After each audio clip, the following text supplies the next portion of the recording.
రాజ్యసభకు వెళ్ళిపోదాం. అక్కడ ప్రధానమంత్రి నరేంద్ర మోదీ మాట్లాడుతున్నారు. లైవ్ లో చూద్దాం. और एक सहज कार्यशैली की स्वीकृति भी है। हमने सबने हरिवंश जी के नेतृत्व में सदन की शक्ति को और अधिक प्रभावी होते हुए भी देखा है और मैं कह सकता हूं कि केवल सदन की कार्यवाही का संचालन ही नहीं, वे अपने जीवन के जो भूतकाल के अनुभव है उसको भी बहुत ही सटीक तरीके से सदन को समृद्ध करने में उपयोग लाते हैं। उनका ये अनुभव पूरी कार्यवाही को, संचालन को और सदन के माहौल को और अधिक परिपक्व बनाता है। मुझे विश्वास है उपसभापति जी का नया कार्यकाल उसी भावना, संतुलन और समर्पण के साथ आगे बढ़ेगा और हम सबके प्रयासों से सदन की गरिमा को नई ऊंचाई प्राप्त होगी।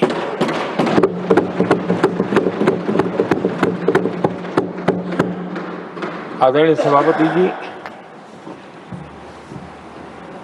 हरिवंश जी का जन्म जेपी के गांव में हुआ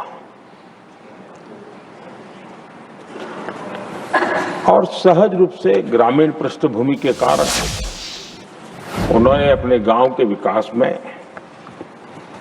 विद्यार्थी काल से भी कुछ न कुछ करते रहे।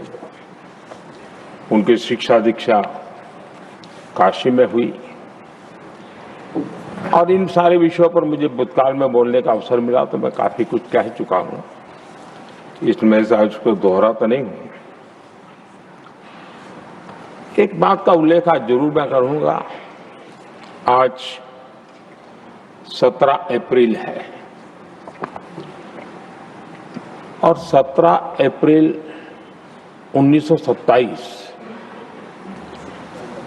हमारे पूर्व प्रधानमंत्री चंद्रशेखर जी की जन्म जयंती भी है।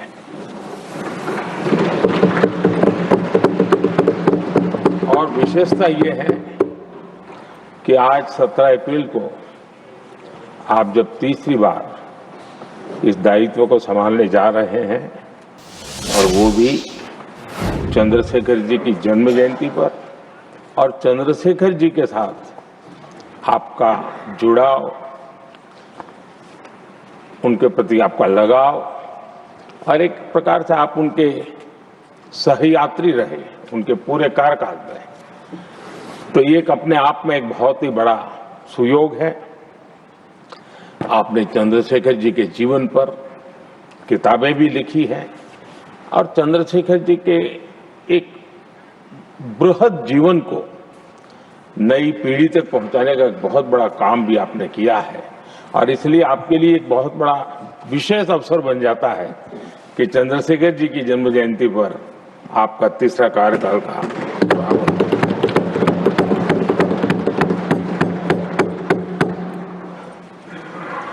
हरिवंश जी का सार्वजनिक जीवन केवल संसदीय कामों तक सीमित नहीं रहा है। पत्रकारिता के उच्च मानदंड आज भी आदर्श के रूप में रेखांकित किए जाते हैं। लंबा जीवन पत्रकारिता का रहा, लेकिन पत्रकारिता में भी उन्होंने उच्च मानदंड को हमेशा आधार माना। हम सब जानते हैं उनकी लेखनी में धार है, लेकिन उनकी वाणी में और व्यवहार में सौम्यता और शिष्टता भरी भरी रहती है। ये अपने आप में और मैं जब गुजरात में था तब भी मैं उनकी लेखों को पढ़ने की मेरी आदत रही थी और मैं देखता था कि वे अपना पक्ष बड़ी दृढ़ता के साथ रखते थे और मैं अनुभव करता था कि उसमें काफी अध्ययन के बाद उसका निचोड़ उस पर प्रकट होता था। पत्रकारिता में भी अंतिम व्यक्ति तक पहुंचने का उनका निरंतर प्रयास रहा और एक सफल प्रयास भी रहा। और हम देखते हैं सदन में भी, चाहे पॉलिसी हो या प्रोसेस हो, उन बातों का कहीं न कहीं छाया हमें हमेशा नजर आती है और ये हम सबके लिए सुखद अनुभव है। वे समाज की वास्तविकताओं के साथ गहरे जुड़ाव के साथ काम करने वाले व्यक्ति रहे। मैं तो कहूंगा जो चाहे लोकसभा हो या राज्यसभा हो, जो नए सांसद आते हैं वे हरवंश जी से बहुत कुछ सीख सकते हैं, बहुत कुछ बातें करके उनसे जान सकते हैं। क्योंकि जब वो पत्रकारिता में थे तो उनकी एक कॉलम चलती थी, हमारा सांसद कैसा हो, हमारा पार्लियामेंट मेंबर कैसा हो। तब उनको शायद पता नहीं होगा, कभी उनको भी बैठना पड़ेगा, लेकिन वो लिखते थे और वो बातों में बहुत ही व्यापकता रहती थी। सदन की गरिमा और बैठने वाले सदस्य का दायित्व और उसके आचार विचार को लेकर भी बहुत गहरा उनका अध्ययन रहता था और उन बातों का उपयोग आज हमारे सदन के साथी उनके साथ बैठ करके बहुत कुछ जान सकते हैं, सीख सकते हैं।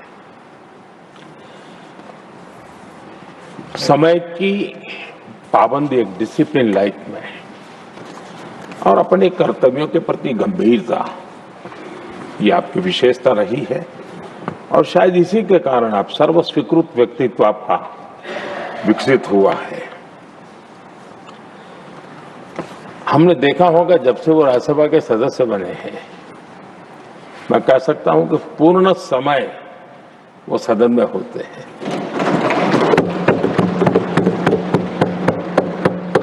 सभापति जी की अनुपस्थिति में सदन को संभालने का काम तो करते ही हैं, लेकिन बाकी समय भी यहाँ कमेटी का कोई भी व्यक्ति बैठा हो तो भी वे सदन में हमेशा अपनी मौजूदगी रहती है। हर बात को सुनते हैं, उस समय सदन का जो संचालन करते हैं उनके कार्य को भी देखते हैं और ये इसके पीछे उनको अपना जो दायित्व है उसके प्रति उनकी जो प्रतिबद्धता है उसके कारण ये संभव होता है और ये हम सब के लिए सीखने जैसा है। और मैंने देखा है कि वो पूरा समय इन चीजों के लिए वो खपा देते हैं। आदरणीय सभापति जी, उप सभापति के तौर पर सदन को कैसे चलाया, सदन में सदस्य के तौर पर क्या योगदान दिया, इस बारे में हम स्वाभाविक रूप से एक सकारात्मक चर्चा करते रहते हैं, लेकिन सदन के बाहर जनता के बीच वो कैसे अपने लोकतांत्रिक और सामाजिक दायित्वों को निभाते हैं, ये भी हम सार्वजनिक जीवन में जो लोग हैं उनके लिए सचमुच में ध्यान आकर्षित करने वाले विषय हैं और हमने उसको देखना चाहिए। मैं अपने अनुभव से कह सकता हूं उनके काम सराहनीय तो है ही, अनुकरणीय भी है। हमारा देश युवा देश है और मैंने देखा है कि हरिवंश जी ने अपने समय का उपयोग सबसे ज्यादा युवाओं के बीच में बिताना पसंद किया है। युवाओं को में लगातार गंभीर विषयों पर जागरूकता बने, एक प्रकार से लोक शिक्षा का काम निरंतर चलता रहे, ये अपने आप में वो लगातार करते रहते हैं। वो देश भर में उनका भ्रमण रहता है, वे मीडिया के नजरों में बहुत ज्यादा रहने का उनका शौक नहीं है, लेकिन भ्रमण और कार्यक्रमों की श्रृंखला उनकी लगातार चलती रहती है। 2018 में जब उन्होंने राज्यसभा के उपसभापति की भूमिका निभानी शुरू की, उसके बाद जो मेरी जानकारी है, कॉलेजेस और यूनिवर्सिटीज में 350 कार्यक्रम किए हैं। तो ये बहुत बड़ा काम है। देश की यूनिवर्सिटीज और कॉलेजेस में 350 से अधिक कार्यक्रम, जाना आना, उनके साथ बैठना, बातें करना, उसके लिए विषयों की तैयारी करना, ये अपने आप में बहुत बड़ा एक प्रकार से अपने व्रतस्थ के रूप में इस काम को किया और युवाओं से ही जुड़ने के लक्ष्य को आपने जरा भी ओझल नहीं होने दिया है। और विकसित भारत का सपना युवाओं के लिए भी क्यों होना चाहिए, इस मूल विषय को अलग अलग तरीके से जिस प्रकार से विद्यार्थियों का मूड हो वो बताते रहते हैं। विद्यार्थियों में, युवा पीढ़ी में एक आत्मविश्वास कैसे पैदा हो, निराशा से वो हमेशा हमेशा बाहर रहे, इन सारे विषयों की चर्चा वो करते हैं। उनके कुछ ऐतिहासिक रेफरेंस के साथ बात करते हैं कि हम ऐसे क्या कारण है कि हम जितनी तेजी से जाना चाहिए था आगे नहीं जा पाए, अब अवसर क्या आया है, सारी बातें वो, और देश कितनी बड़ी छलांग लगा सकता है, ऐसे का आत्मविश्वास भरने का काम उनके द्वारा होता है।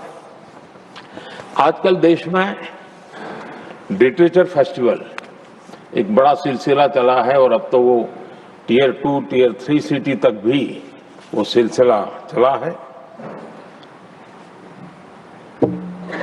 लिटरेचर फेस्टिवल्स में भी हरिवंश जी का अक्सर जाना होता है और उस समाज का उस तबके को भी वो अपने विचारों से प्रभावित करते रहते हैं, प्रेरित करते रहते हैं।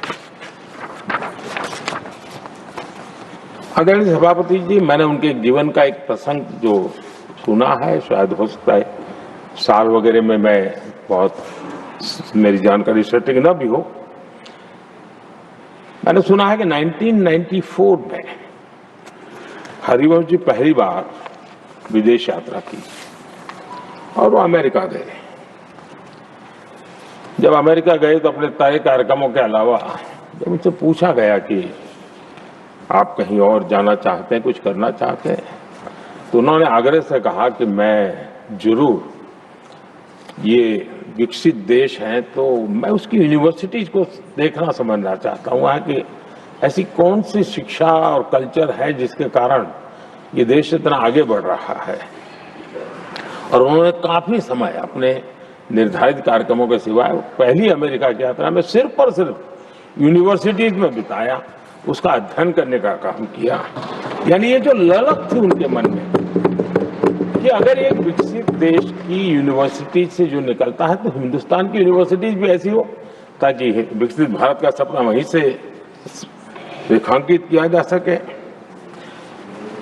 आदरणीय सभापति जी, एमपीज को एमपी लेड फंड के संबंध में तो काफी चर्चा रहती है और एक बड़ा पसंदगी का विषय भी रहता है एमपीज में, और कभी कभी तो ये भी संघर्ष रहता है कि एमपी लेड फंड इतना है और वहां उधर एमएलए फंड ज्यादा है, उसकी चर्चा रहती है। लेकिन एमपी फंड का उपयोग कैसे हो, एमपी लेड जो फंड की बातें, उसमें हरिवंश जी के विचारों को मैंने स्वयं भी सुना है, मैं प्रभावित हूँ इससे, लेकिन हमारी भी कुछ मजबूरी रही है, शायद हम उनकी अपेक्षा के अनुसार उसको कर नहीं पाए हैं, क्योंकि सबको ऐसे विषय में साथ लेना जरा कठिन होता है। लेकिन उन्होंने खुद के उस जिम्मेवारी को कैसे निभाया है, मैं समझता हूं वो भी हम लोगों ने, उन्होंने ये एमपी लेड फंड था जो अपने जो विचार हैं उसको विचार को ही नीचे धरातल पर उतारने के लिए उपयोग किया।